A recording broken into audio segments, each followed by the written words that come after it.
Hey, it's Melanie. Welcome back to Lonesome Acre Homestead this morning.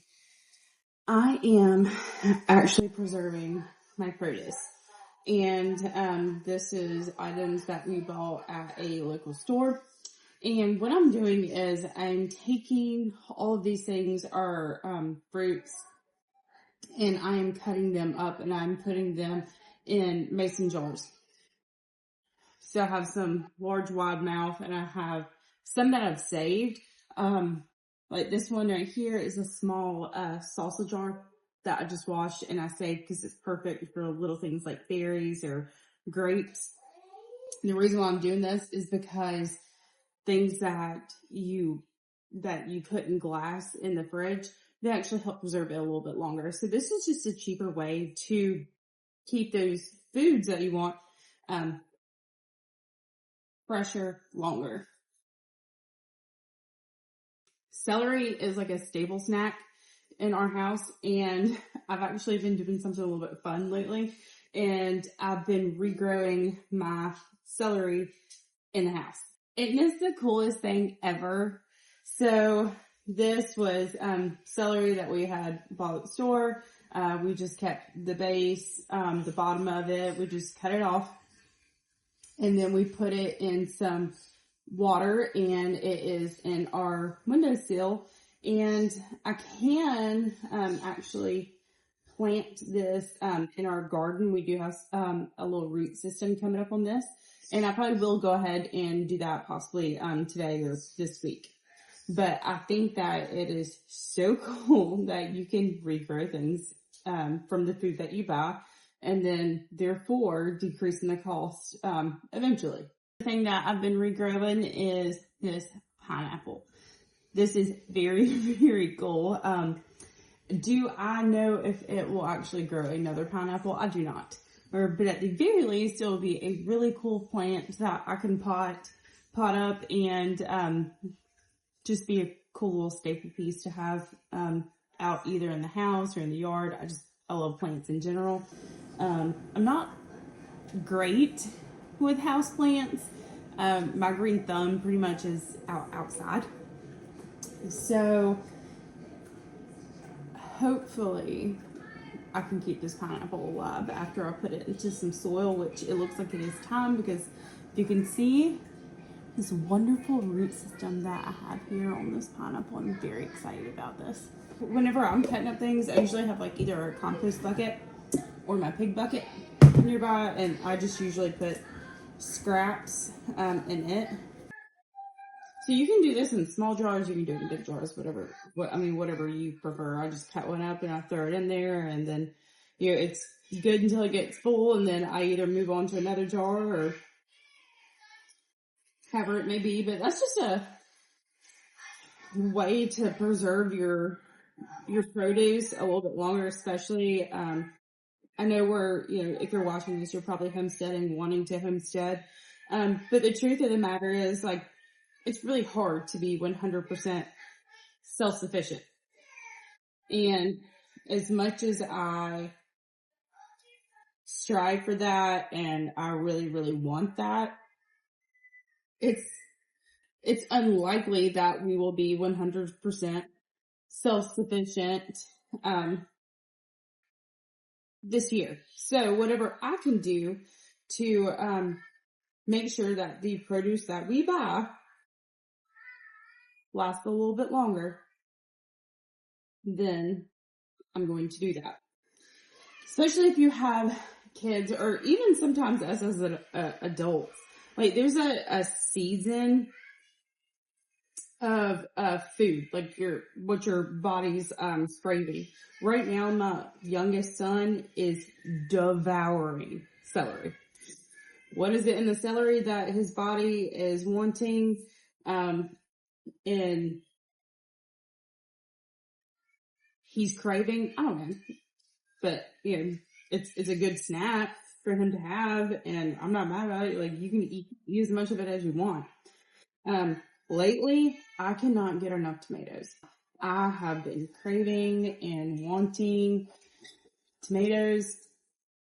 So sometimes if you just listen to your body, it'll tell you exactly what it needs. And that's not, craving cupcakes. So we're talking about healthier foods right now. Because trust me, I could crave a cupcake. If you're a canner, wanting to can, you just have some canning jars. And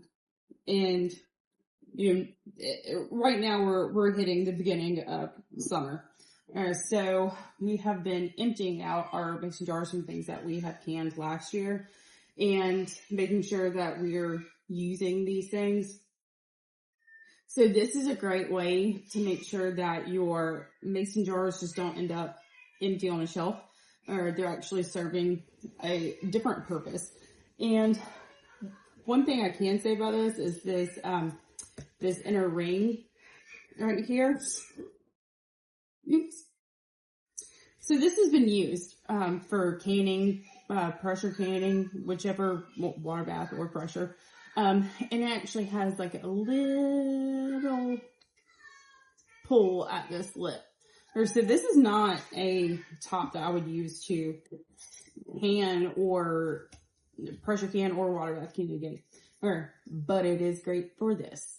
So, and you can use this for as long as you like when you're doing, when you're just preserving things in your fridge. So that's another thing to cut down on cost. Instead of going and buying the super fancy glass Tupperware that, it's pretty. I get it. Like, I totally agree.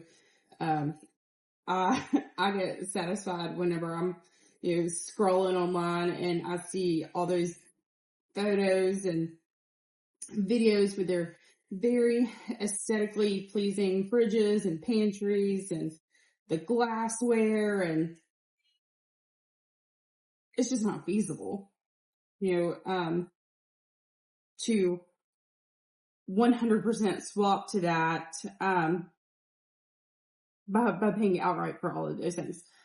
So this, by using the mason jars that you already have, you're saving money by not buying those things. And you're giving your mason jars a secondary purpose, as well as those canning lids that you've already used. So of course, not every morning for me starts out like this. Every morning is different, being totally honest. When you're homesteading, when you're a stay-at-home mom, it just depends on what is going on in life, what the day will bring. I have no idea. I know we have, different functions and things like that are going on, but at the same time, I do have things to do here, and I need to make a list. And I know there's a lot of people out there that are like, "Hey, don't make lists, just go ahead and do it." Like, well, when things pop into my brain at midnight, it's not a good time to go do it. Like, I need to make a list. Mason jars full with our chopped celery. I didn't do it like very tiny chopped. I, just did a rough chop on these. So our kids can go in there and they can grab whatever they want as far as the celery goes. And if we need it as an ingredient or anything, it's there too.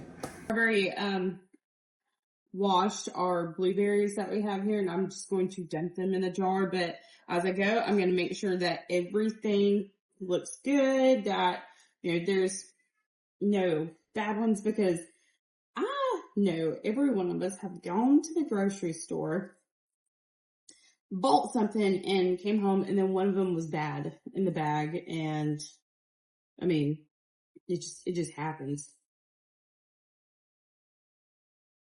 But blueberries, just any fruit, fresh fruit and vegetable right now in the grocery store, it is insane. And while, yes, we do have blueberries growing in our garden, I only have one blueberry bush, and I know it won't produce enough to sustain our family. That will be another garden expansion, because right now, I'm really hoping like just to get some stuff like put up this year. But I know it won't be things like blueberries. As years go on and we eventually move and we have a much larger garden, I will definitely look into being able to sustain our family from the fruits, vegetables, and the meat that we raise on our land. So here we have our jar of blueberries. I do have like a little handful of these left. And I'll probably go ahead and give these to my son. I can't be crazy. Like, I can't be the only person in this world that just thinks that like having a mason jar of something, I don't care what it is, like it's pretty. I love having my mason jars filled. And it's a bonus that they also will keep my fruits and vegetables to last a little bit longer. But I'll show you what they all look like whenever I'm done with everything. But like, how beautiful is that? Just to have, all of this just sitting in the fridge. And this is a fermentation top, and it's just again what I had on hand to use. Thank you guys for hanging out with me today. I hope you learned something about food preservation and how glass jars, even if you don't buy them, can make your food last longer.